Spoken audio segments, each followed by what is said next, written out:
The main idea of the Caro-Kann defense is to build a solid and durable pawn structure. Compared to other openings against e4, like the Sicilian defense or French defense, the Caro-Kann is considered very reliable and less risky.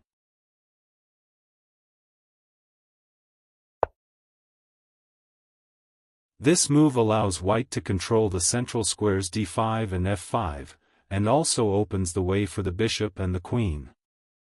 However, bringing the queen out early in the opening is not advisable, because it will become a target for attacks and will have to retreat, which leads to a loss of time. Thus black prepares to advance the pawn from d7 to d5. If black had played this move immediately on the first move, white could capture the pawn from e4. Black would then have to recapture with the queen. This is not favorable, because white could develop a knight and attack the queen, forcing it to move again and lose time. If your opponent allows it, you should always take control of the center. This is a logical consequence of the move from c7 to c6. In other words, black attacks the opponent's center. If we talk about the evaluation of the position, it favors white, mainly because the pawn on e4 is placed better than the pawn on c6.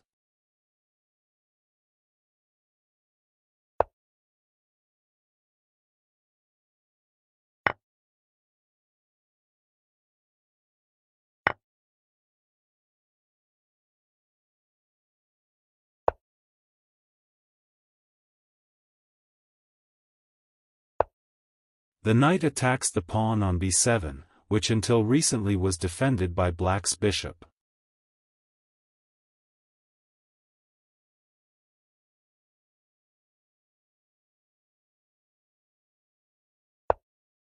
Black attacks the pawn on d4 because it is defending the knight on c5.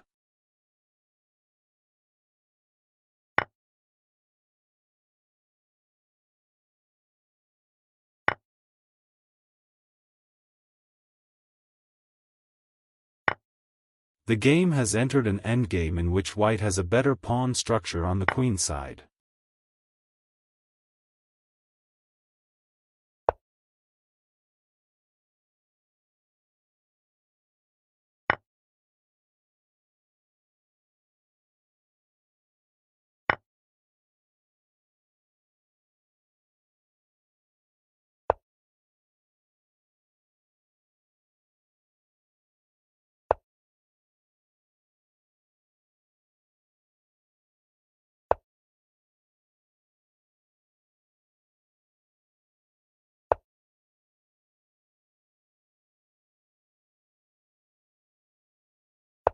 If black now captures on a5 with the bishop from b4, white will respond by recapturing with the knight from d2 to a5.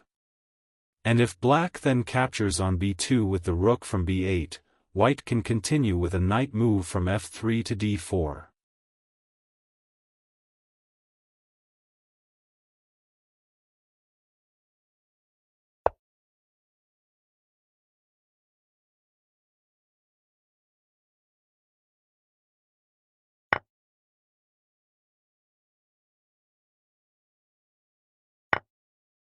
White's position is slightly preferable because it is easier for them to attack the opponent's pawns.